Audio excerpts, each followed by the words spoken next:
वसई विरार महापालिकेच्या प्रभाग क्रमांक 25 मधील गिरीज या ठिकाणच्या जीवन दर्शन केंद्राच्या ठिकाणी आपण आहोत। जीवन दर्शन केंद्राचं आणि फादर फ्रान्सिस डिब्रुटो यांचं एक अतूट नातं आहे। या ठिकाणीच हरित वसईची चळवळ उभी राहिली।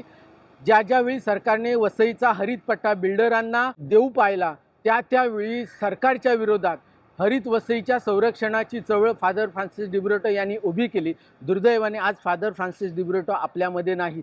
त्यांच्या ठिकाणी आज मॅकेन्झी डाबरे पर्यावरणाच्या हरित वसईच्या संरक्षणाची लढाई लढतायत आणि याच मॅकेन्झी डाबरेंना प्रभाग क्रमांक 25 मधून वसई विरार महापालिकेच्या सभागृहात नगरसेवक म्हणून पाठवण्याचा प्रयत्न आता इथल्या आगरी कोळी ख्रिस्ती भंडारी समाजाकडून सुरू आहे। इथला सुशिक्षित मतदार आपला उद्याचा नेता म्हणून मॅकेन्झी डाबरे यांच्याकडे पाहतोय। इथल्या सुशिक्षित आगरी कोळी ख्रिस्ती समाजाला राजकीय पटलावर आपला नेता बदलण्याचा, राजकीय पटलावरील गुंडगिरी रोखण्याचा जो प्रयत्न सुरू आहे त्या प्रयत्नात त्यांना यश येतंय का हे पाहणं महत्त्वाचं ठरणार आहे।